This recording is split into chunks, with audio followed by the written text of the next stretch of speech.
In our last episode on the psychological gesture, I mentioned that there's many ways of creating a character, not only with the psychological gesture.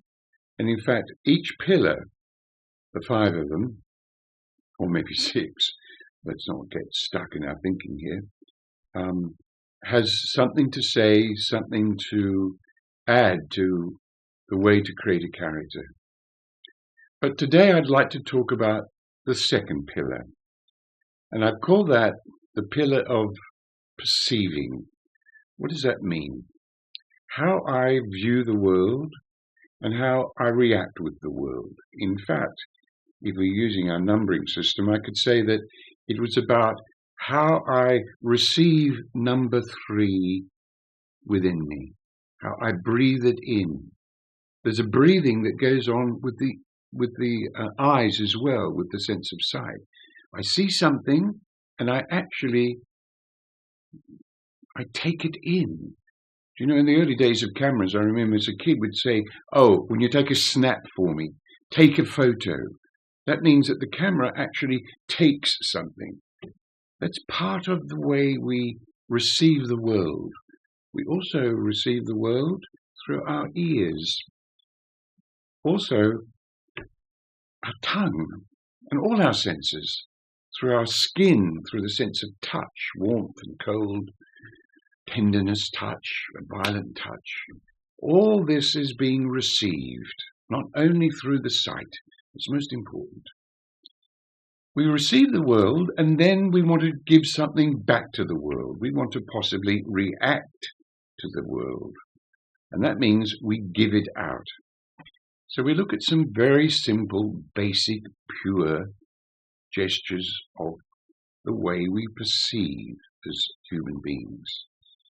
The first one is, and this is where the ball comes in, so we can say it's the pillar of the ball. It's a very handy thing because you can use it with many principles. Because what it does, we have to throw a ball, we have to catch a ball. The ball moves. So this movement with the ball is very important because it can unlock many principles, not just conceptually, which we can understand very well, intellectually, intelligently, of course, rationally. But with the ball, we move.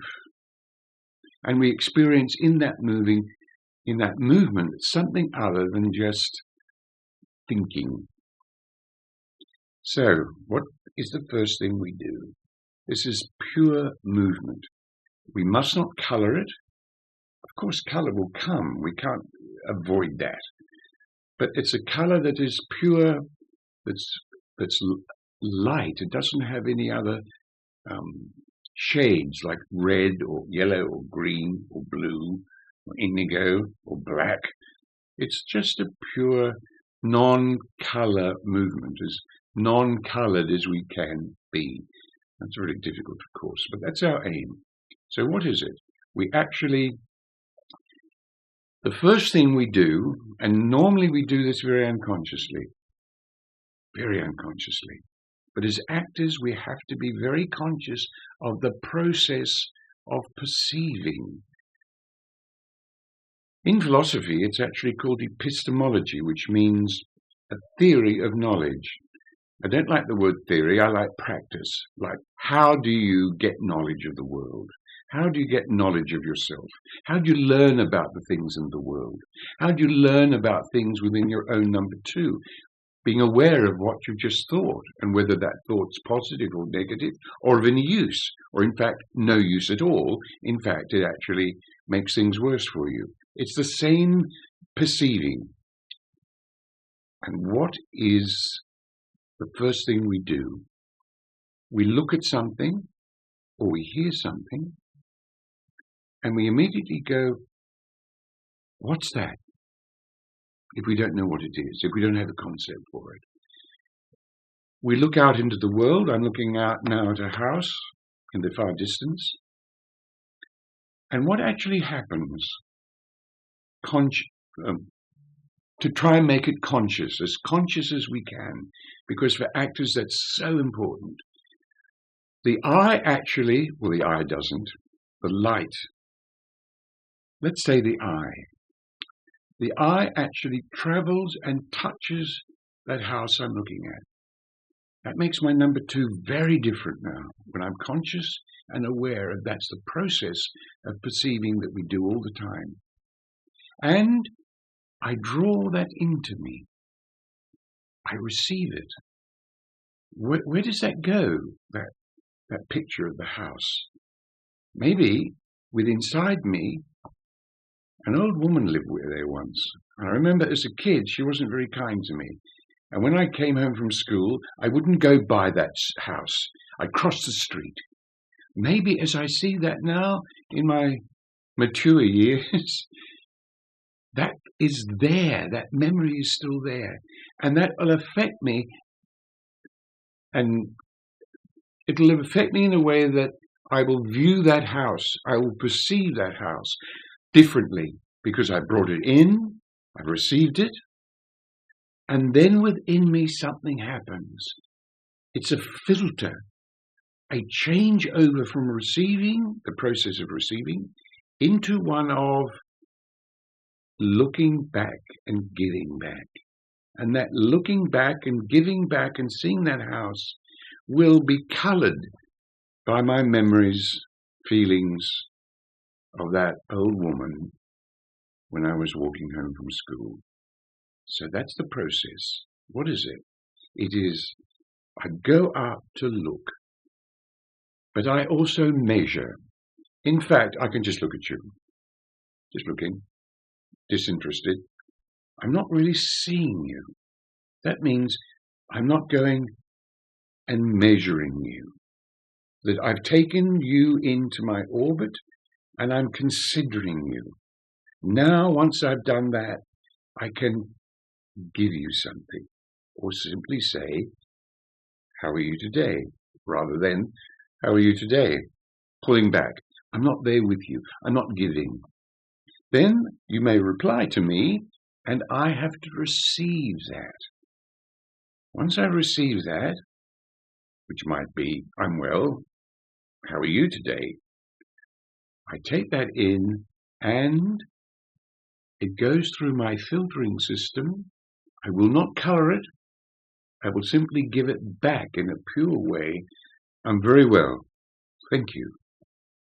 They're the pure movements. And what are they? Giving, receiving, changing over to give again. If we don't add the change over, we stay in polarity all the time, and all we do is react with each other unconsciously. But the changeover, it's like when you're driving a car. You don't stay in the one gear all the time. You know that the noise of the engine that goes from it changes gear. That's the third element. That's most important, and that is most important in all our work. It's not about happy, sad. It's about the change over from happy to sad. And good actors, particularly good film actors, do it terribly, terribly well. In fact, they're not saying anything. They're not using text. But you can actually receive what's going on in their inner life, in their number 2, in their soul life.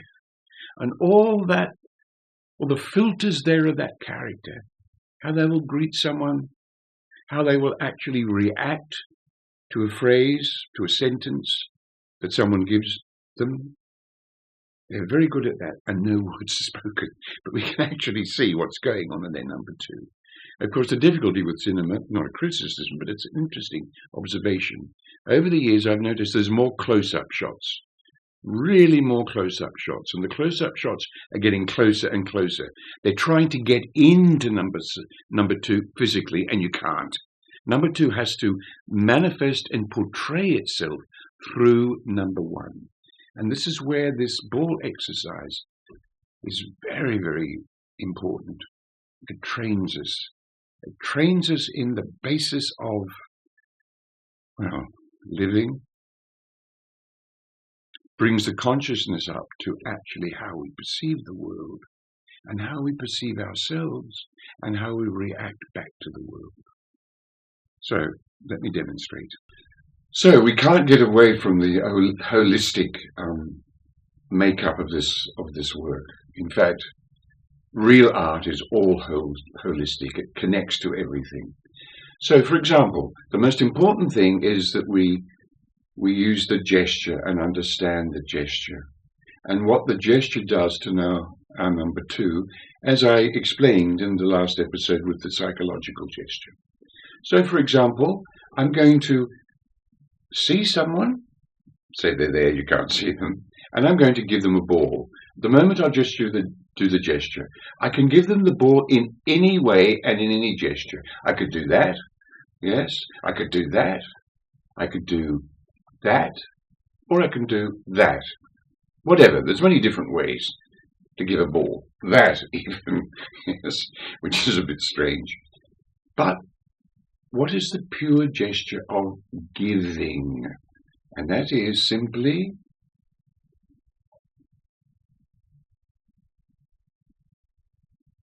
notice there's a placing there, which is one of the archetypal gestures. I actually give it to them, and the ball is placed in their hand. What do? They receive it. Do they give it back this way? No, they keep receiving, keep receiving, keep receiving, and you'll notice a certain dynamic within that, a certain power, until finally you change gear, change over from the gesture of receiving, changing over to the gesture of giving. Let's look at it solo ball. You can do this by yourself, or it's great to grab a partner and use it as well. Notice the process is I give, I receive, I change over to give. And the giving happens when the ball drops into their hand. Can you hear that noise? That's manifested. If you shut your eyes, you wouldn't hear anything of the ball doing this, but when it hits something physical, when it hits a noun, there it is, manifested in the world. You see, we can relate this to the fifth pillar on the word and text, meaning that here comes the text, you can't see it really, and then it's given to the person you're speaking to. You give it into number three. Otherwise, it all stays with yourself. Now, if you're playing a character that's very self-possessed and subjective and caught within themselves, artistically, you've still got to give it out, because it's the basis of all acting. We give. So let's just try this again. What is it? I give. I receive. What happens now? It goes all the way back, like a wave. It's coming, and then I change over to give. I receive. I change over to give. That's the process. Giving, receiving, changing over to giving. There are other aspects of the ball exercise which are very helpful, and you learn a lot about yourself because you realize what your own habits are. And they will always get in the way of your acting. They'll always get in the way of you creating a character. And I can assure you, all your acting is character work. You're not playing yourself. That's most important. It's very restricting. You're playing someone else, not you. Now, to begin with, you may play a young person if you're young, or a middle-aged person if you're middle-aged. But as actors, we transform ourselves, which is the basis of character work. Chekhov called it the art of transformation. And we can play any character of any race, of any gender, not even human, and we're transforming ourselves. And so the ball really helps us understand what our own habitual gestures are, and they must not get in the way. So, next episode, we'll work with the ball more.